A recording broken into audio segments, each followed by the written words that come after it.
पण अण्णा मला जे ट्रोल करत होतं ना त्यांच्या आईला घोड्याला येत होतो मी कचाकच.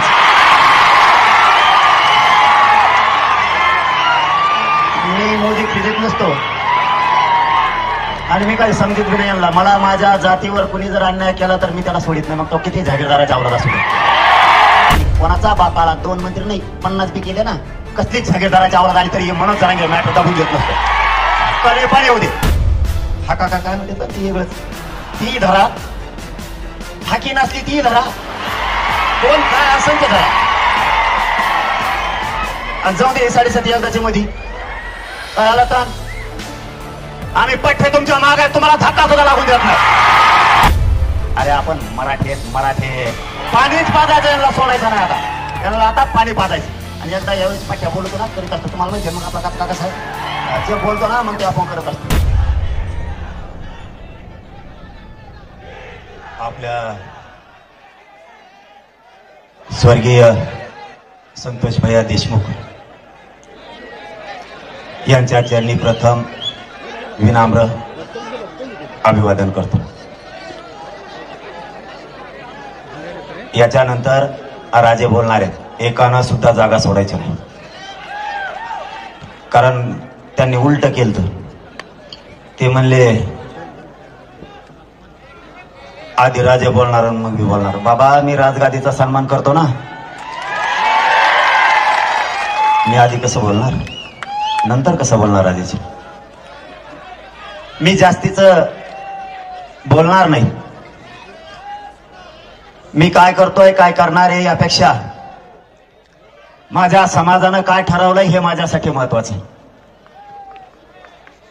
मी हटणार नाही हे तुम्हाला शब्द दिलेला आहे, त्यात मी मागे सरकणार नाही. पण एक सांगतो, तुमच्या गोताळ्यात पहिलेच बसलो आम्ही. अरे लयच खेसाखिशी आहे तुमच्यात. आमचं राहिलं बाजूला. लय अवघड कच काय इकडे. अण्णा तर करत होते तेच मला करते. पण अण्णा मला जे ट्रोल करत होते ना त्यांच्या आईला घोड्याला येत होतो मी कचाकच.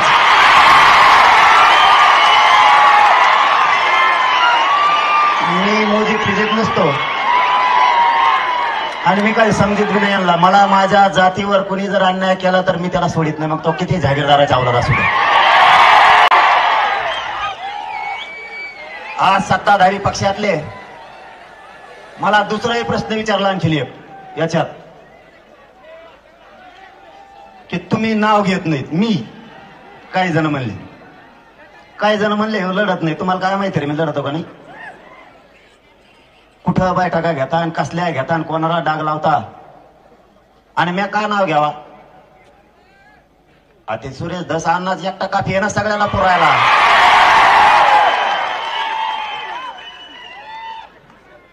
मराठ्यांना एक जाहीरपणानं सांगतो, एवढंच बोलणार आहे मी, याच्या पुढचं बोलणार.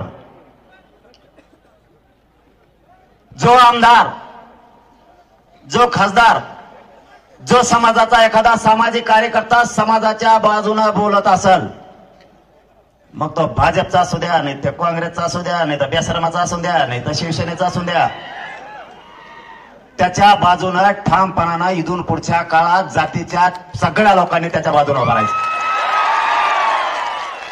मग तो कोणाचा असू द्या. आपलं वैयक्तिक जर काही असेल तर ते नंतर बघू. प्रकाश दादा सुद्धा बोलले का नाही. संदीप भैया बोलले, परत ते विजय पंडित ते बोलले. आज गैरहजर आहेत का? पण समजा बोलले ना हे सांगतोय मी. खासदार बोलले, मग पक्षाचं कोणत्या पण असू द्या, मी जाहीरपणानं सांगतो तुम्हाला, त्याच्या पाठीशी समाजाच्या लोकांना उभं राहायचं शिका. जोपर्यंत आपल्या बाजूने बोलतात तोवर आपण त्याच्या बाजूने. आपल्या सोडून पक्षाचा ओढा लागला देते ढकलून. समाजाच्या बाजूने बोलतोय तोपर्यंत समाजाने ठाम त्याच्या पाठीशी उभं राहायचं. आता सत्ताधारी पक्षाचे आमदार होते, मला वाटतं पवार साहेब होते बहुतेक. इथे कागद फक्त बाजू ठरे. मग ऐकलं पाहिजे तुम्ही काय चाललंय काय नाही. घ्या पांगण बरं का. मग काय थोबाड सुटलं कोणकडे सुटत असते.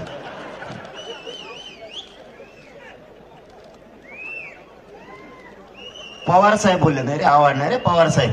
आणि माझ्या का पाठ नाही का काय का ते नाव बोलणारे ते बोलले.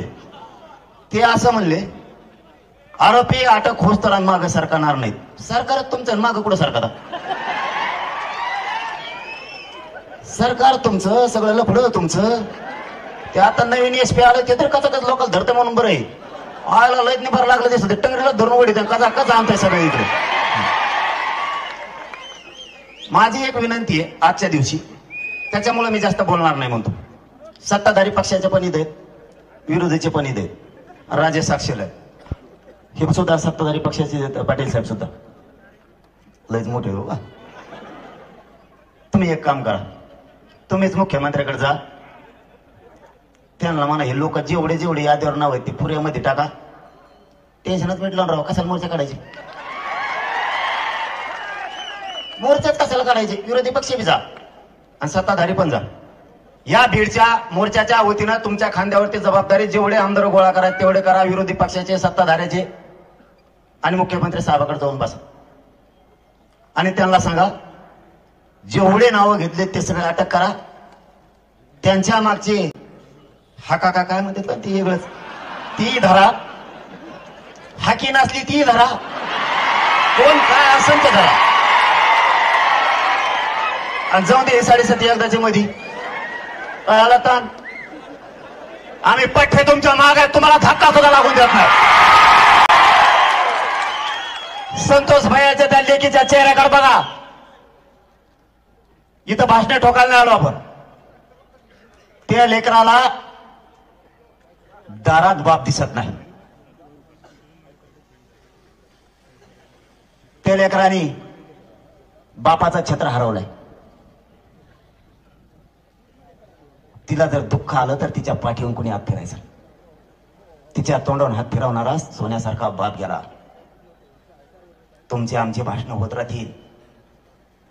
तुम्हाला या कुटुंबाच्या पाठीशी राज्यातून उभं राहावं लागेल आणि राज्यभर हे लोन आंदोलनाचं पसरलं पाहिजे. प्रत्येक जिल्ह्यात तयारी करा. आपण आपल्या जिल्ह्यात सुरू माग सरकायचा नाही कोणी. आणखीन एक सल्ला, धाडशीपणा हे आणखीन हल्ले करू शकते. आता वाट बघायची.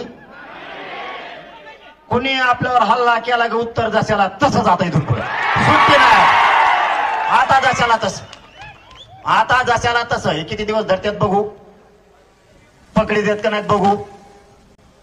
अरे आपण मराठी आहेत, मराठी. पाणीच पाजायचं, यांना सोडायचं नाही. आता यांना आता पाणी पाजायचं. आणि एकदा यावेळेस पट्ट्या बोलतो ना करीत असतो, तुम्हाला माहिती आहे मग आपला काचका कसा आहे. जे बोलतो ना मग ते आपण करत असतो.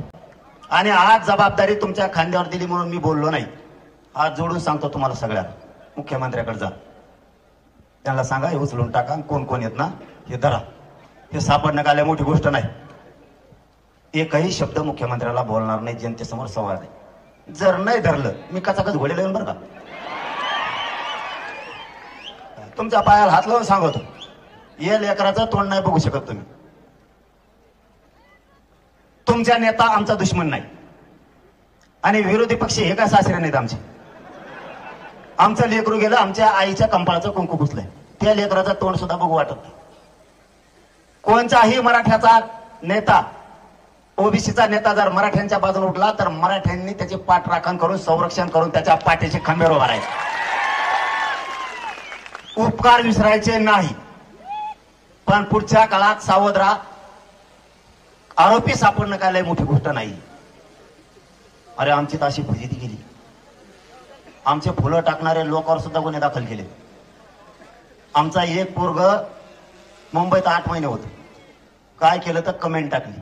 कमेंट बोलला असेल काही आणि तुम्हाला खून केलेले आरोपी सापडत नाहीत. ही किती मोठी गोष्ट, ही किती मोठी गोष्ट आहे. साधे 160चे पोरं सुद्धा 107 म्हणजे सहज विषय 154च्या नोटीसवाले सुद्धा नेऊन बसवले. तुम्हाला आरोपी सापडत नाही. सरकार आलंय, सरकार गोरगरिबाला न्याय देणार का नाही. संतोष भायाचा हत्या झाली, परभणीचं प्रकरण झालं, राजगुरुनगरला झालंय, त्याच्यानंतर उरणमध्ये झालंय, काल धाराशिव मध्ये झालंय, आंबडमध्ये एका मुलीला फाशी घ्यावा लागली. तरीही ते रॅकेट पकडलं जात नाही. परवा रात्री पुन्हा एका मुलीला छेडछाड करून तिथं त्या आरोपीला जाऊन सांगितलं, मला सत्तेचं पाठबळ आहे, मला कोणी अटक करू शकत नाही, मी या पोरीला घरात घुसून उचलून नेणार, असा आरोपी म्हणतोय. मग जर हे मुख्यमंत्र्यांच्या हातात सत्ता येऊन, अधिकार येऊन जर मराठ्यांना न्याय मिळत नसला आणि तुम्ही जातीवादी मंत्री जर पोचणार असलात तर आम्हाला दंडुके हातात घ्यावा लागणार आहे. मराठ्यांना संपवायला निघाले जातीवादी मंत्री जर तुम्ही सांभाळणार असलात आणि साधे साधे ते चिलट तुम्हाला धरता येत नाही तर मग अवघड आहे. मग आम्ही जर खवळलो, आम्हाला नाव ठेवू नका. आज या मोर्चाच्या निमित्तानं तुमच्या खांद्यावरती जबाबदारी. आणखीनही या राज्यात जरी सरकार पक्षाला किंवा काही जातीवादी मंत्र्यांना या राज्यात विध्वंस घडवून आणायचा असला तरी आम्हाला घडवून येऊ द्यायचा नाही, हे प्रामाणिकपणानं सांगतो. तुम्ही सगळ्यांनी जावं, त्या आरोपींना पकडायच्या बाबत मुख्यमंत्र्यांशी बोलावं आणि कुटुंबाला घरी येऊन सांगावं, आम्ही 2 दिवसात 3 दिवसात सगळे पकडणार आहेत. आणि जर ज्या नेत्यानं, मंत्र्यानं, आमदारांना त्यांना पळून लावलंय त्याचंही कुटुंब उठून आत टाका, म्हणजे दुसऱ्या दिवशी सकाळी तो पळून गेलेला घरी, त्यालाही मध्ये जाऊ द्या. काय त्याची परवानगी, अटक करायची परवानगी फक्त राज्यपालची तर लागते. विरोधी पक्षाला अटक करायचं असलं तर राज्यपालाची परवानगी लागते, एखाद्या मंत्र्याला अटक करायचं असलं तर राज्यपालाची परवानगी लागते. राज्यपाल तुमचाच, त्या बिचाराला काही काम नाही, तेवढं काम तरी होईल. एका झटक्यात तुमचं वेळ आडायचं कमी होऊन जाईल. तुमचा झपका वेगळाच आहे बाबू. ते टीव्हीवर बघलं का थुतारा झाले म्हणतात लोक, मग ते म्हणतात. मी समाजाच्या बाजूच्या माणसाच्या बाजूने मी आणि समाज कायम राहणार, मग तो कोणी पण असो, तो कुठल्याही पक्षाचा असला तरी आम्ही त्याच्या बाजूने राहणार. माझी शेवटची विनंती आहे, संतोष भैयाला न्याय देण्यासाठी तातडीनं सगळ्याला उचलायचा सांगा, नसता हे राज्यभर लोन जाणार आहे. आणि कोणाचा बापाला 2 मंत्री नाही 50 बी केले ना, कसलीच जागीरदाराची आवाज आली तरी मनोज जरांगे मॅटर दाबून देत नसतो. कधी पण येऊ दे. माझी सगळ्यांना विनंती आहे, आपण या संतोष भैयाला न्याय मिळेपर्यंत बीड जिल्ह्यातल्या एकाही जनतेनं मागे सरकायचं नाही. बघू आता त्यांच्यावरती जबाबदारी टाकली. मला आजच माहित झालं ते मुख्यमंत्र्यांच्या जवळचे दुसरे पवार साहेब आमदार जवळचे म्हणल्यावर मला वाटतं उद्या संध्याकाळ सगळ्याला अटॅकी देईल 100% अशी आपण सगळी आशा व्यक्त करू. कारण आपल्या लेकराला लेकीला न्याय मिळत 100% आपण समाज विश्वास ठेवू. मुख्यमंत्र्याला म्हणा ठाकाना राव कापा उठून तुमचं तरी काय नीट राव, तुम्हाला काय डिझेल विकत आणायचंय का काय कणा जायचंय ट्रक न्यायची टप्पू धर गावाळा कोचा द्यायचे टाकून सगळे गप्पा जाऊन द्यायचे मध्ये काय तरी नीट. तुम्हाला काय राव काय आणायचं, डिझेलला पैसे लागत असले देऊ का, त्याला काय राव एवढं लोन घ्यायचं तुम्हाला. साप नका पोसू, साप आहेत बरे. मुख्यमंत्री साहेबाला सांगा हे साप आहेत, यांना किती दूध जर पाडलं ना हे वर टंगडी करून मुतत आहेत. पोसू नका यांना. तुम्ही पोसलं आम्ही चरबी उतरणार आहेत. मग 100% चरबी उतरणार. आपण ज्याची चरबी उतरेल म्हणलो ना त्याची उतरत असतो. लय खतरनाक आवला दे मग ही उतरणार म्हणजे उतरणार. आपण सगळे जरा संतोष भाईच्या पाठीशी उभा राहू. संतोष भाईला शेवटी श्रद्धांजली होणार आहे. संभाजीराजेंचं भाषण झाल्याशिवाय एकानंही जागा अजिबात सोडायची नाही. कारण मला आधीच सांगितलंय तुम्ही बोलले की सगळे उठून पळतील म्हणले, त्यामुळे मी बसून राहणार. अजिबात एकानं सुद्धा उठायचं नाही. धन्यवाद. जय शिवराय. यानंतर छत्रपती संभाजीराजे यांना विनंती करण्यात येते की त्यांनी या ठिकाणी मोर्चाला संबोधित करावं. बीडमध्ये बोलताना मनोज जरांगे पाटील म्हणाले की प्रत्येक वेळी आंदोलन करण्याची गरज नाहीये. विरोधी आणि सत्ताधारी आमदारांनी मुख्यमंत्री देवेंद्र फडणवीस यांची भेट घ्यावी आणि ज्यांची त्यांची नावं घेतली ती गेली आहेत त्यांना अटक करा असं सांगावं, अशी भूमिका त्यांनी मांडली. मनोज जरांगे पाटील पुढे बोलताना म्हणाले की विरोधक आणि सत्ताधाऱ्यांनी मुख्यमंत्र्यांना भेटावं, ज्यांची नावे घेतली त्या सगळ्यांना अटक करा म्हणून सांगा. आम्ही सगळे तुमच्या पाठीशी आहोत, तुम्हाला धक्का सुद्धा लागू देणार नाही. संतोष भाऊंच्या लेकीकडे बघा, त्या लेकराला घरात बाप दिसत नाही. तिला दुःख आलं तर तिच्या पाठीवरून कुणी हात फिरवायचा, तिच्या तोंडावरून कुणी हात फिरवणारा सोन्यासारखा आता तिचा बाप गेलाय. तुमची आमची भाषणे होत राहतील, पण तुम्हाला या कुटुंबाच्या पाठीशी राज्यातून उभं राहावं लागेल, असं आवाहन मनोज जरांगे पाटील यांनी केलंय. राज्यभर हे लोण आंदोलनाचं पसरलं पाहिजे. प्रत्येक जिल्ह्याची तयारी करा, कुणी मागे सरकायचं नाही. आणखी एक सल्ला, धाडसी बना. हे आणखीन हल्ले करू शकतात. आता वाट बघायची नाही. कोणीही आपल्यावर हल्ला केला की जशास तसं उत्तर द्यायचं, असं मनोज जरांगे पाटील म्हणाले. तुमचा नेता आमचा दुश्मन नाही आणि विरोधी पक्षातील नेते आमचे काही सासरे नाहीत. आमच्या आईच्या कपाळाचं कुंकू पुसलं गेलंय.